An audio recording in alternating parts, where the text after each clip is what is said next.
여러분 반갑습니다. 이번 영상은 혼전 계약서와 관련되어 가지고 한번 이야기해 보겠습니다. 일단 먼저 부동산 갤러리에 올라왔던 글을 하나 볼게요. 요즘 남자들이 생각하는 결혼이라는 제목입니다. 내용을 보면 내가 왜 다 늙은 여자하고 결혼을 시작해서 먹여 살려야 하나? 늙은 여자하고 결혼하는 짓은 멍청한 짓이다. 돈도 아까운데 늙은 여자가 나하고 결혼을 해서 내가 그 늙은 여자 노후 책임지는 그 행위가 호구스럽다.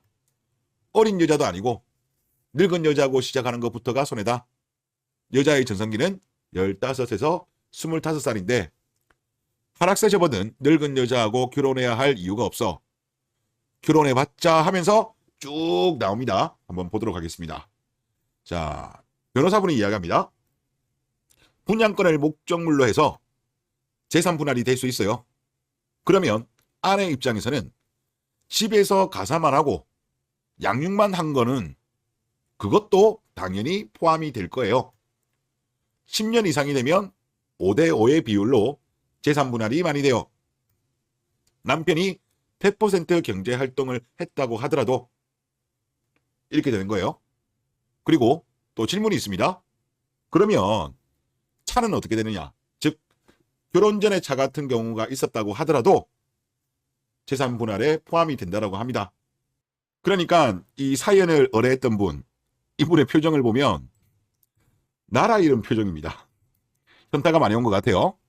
그리고 또 다른 프로그램에서도 나온 거 보면 재산 분할 때문에 10년을 버티다가 이혼한 부부, 이혼하고 싶은 생각이 결혼 7, 8년 차에 들어도 아내의 입장에서는 10년을 채운다는 거예요. 5대5 재산 분할을 위하여. 김구라 씨는 또 이런 이야기합니다. 변호사의 코칭이 들어가는 거죠. 재산 분할을 위해 조금만 더 버티십시오. 그러다 보니까 결혼 7, 8년 차에 배우자에게 잘해줘요. 이게 우리의 상황입니다. 그러면 혼전 계약서가 있으면 이런 리스크에 대해서 좀 피할 수는 있죠. 하지만 우리나라의 현실은 그렇지 않습니다. 다른 나라에서는 미국이나 이런 데에서는 입법화에 의해서 혼전 계약서의 효력을 완전히 인정하는 국가도 있습니다. 이분도 변호사네요. 하지만 우리나라는 전면적으로 혼전 계약서의 효력을 인정하지 않습니다. 역시 실망시키지 않는 나그한.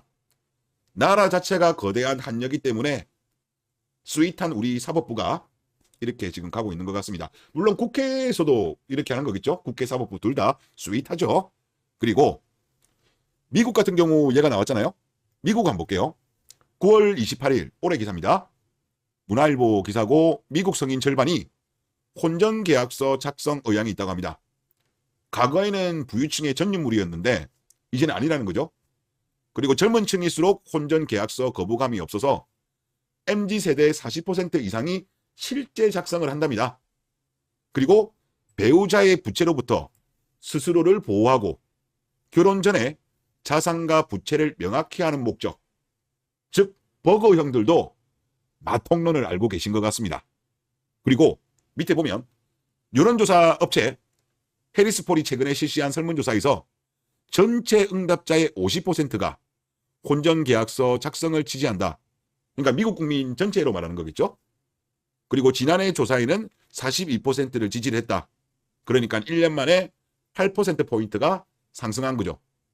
그리고 데이팅 앱 더 리그에서도 자체적으로 진행한 혼전 계약에 대한 질문에 대해서는 66%의 응답자가 혼전 계약에 서명할 의향이 있다. 이렇게 나왔대요. 아무래도 데이팅 앱이라면 나이가 좀 어리겠죠. 나이가 어린 거고, 그리고 위에도 다시 한번 확인하면 미국의 MZ 40%는 실제 작성을 한다고 합니다. 자, 그리고 혼전 계약서 하면 유명한 사람이 한 명 나와요. 바로 누구냐? 트럼프입니다. 트럼프가 이런 말을 했습니다. 아무리 사랑해도 혼전 계약서를 쓰기 바랍니다. 1991년 트럼프는 첫 번째 아내 이바나와 결혼 13년 만에 이혼합니다. 이바나는 트럼프에게 위자료 약 280억 원을 요구합니다. 그런데 결혼 전 두 사람이 작성한 혼전 계약서로 인해 가지고 트럼프는 이바나에게 위자료 약 155억 원을 지급합니다.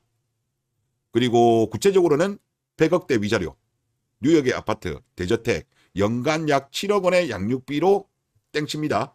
트럼프야 워낙 부자잖아요. 자, 그리고 1999년 트럼프는 두 번째 아내와 이혼합니다. 그리고 이혼 당시 트럼프가 지급한 위자료는 약 22억 원. 그리고 혼전 계약서에 이런 내용이 있었나 봅니다.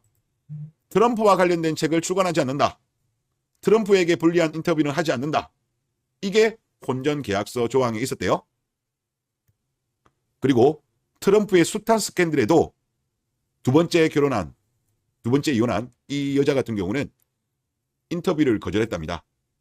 혼전 계약서가 있었기 때문에 지킬 수밖에 없었겠죠. 만약에 안 지켰으면 그에 따른 아마 페널티가 있으니까 이랬을 것 같아요.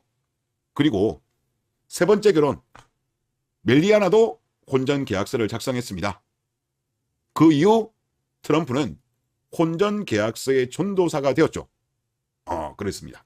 그래서 사실 이게 특히 여러분들 아시겠지만은 연예인들 중에서 탑클래스 남자 배우들 중에는 결혼하지 않은 남자 배우들이 되게 많아요. 독신이.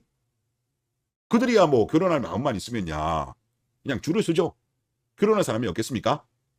그리고 어느 정도 돈을 잘 버는 예능인들 같은 경우도 결혼 많이 안 하죠. 아마 이런 도축에 대한 리스크, 이런 것 때문에 더욱더 결혼을 기피하게 되는 거죠. 그런데 만약에 혼전 계약서가 있다고 한다면 그런 분들 같은 경우는 상대적으로 결혼에 대한 부담감이 줄어들면서 혼인이 증가하겠죠. 그리고 대한민국 여자들이 지나친 상승혼, 하이퍼가미, 이것이 나타나는 이유 중 하나가 바로 저는 이런 부분도 있다고 봐요. 우리나라가 한국은행에서 나온 동질혼 지수로 본다면 주요 국가 중에서 가장 낮잖아요. 상향혼을 가장 많이 하잖아요.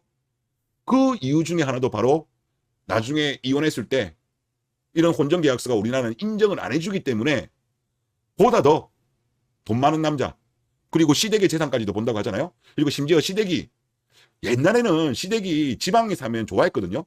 근데 요즘은 오히려 시댁이 서울과 같은 부동산 가격이 많이 오른 지역에 있는 시댁을 좋아한대요.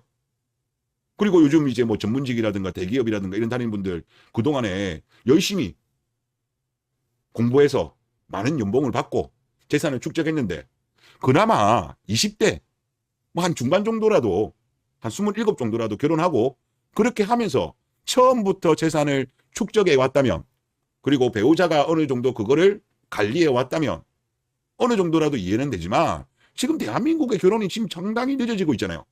상당히 늦어지고 있음에도 불구하고 가성비의 5년, 약속의 10년 때문에 남자가 재산이 너무 도출될 가능성이 너무 높습니다. 그래서 당연히 저출산 문제를 해결하려고 하면 혼인을 증가시켜야 되겠죠. 그러려고 하면 당연히 이런 혼전 계약서도 우리는 인정해야 되지 않겠냐. 실제로 제가 기사를 찾아보니까 법조계에서도 이제 이런 목소리가 나오긴 하더라고요. 그리고 우리나라가 지금 이혼이 상당히 많잖아요. 상당히 많이 하는 국가입니다. 그렇기 때문에 이런 거는 좀 개선이 필요하지 않냐, 그런 생각이 듭니다. 네, 이번 영상 여기서 마치겠습니다.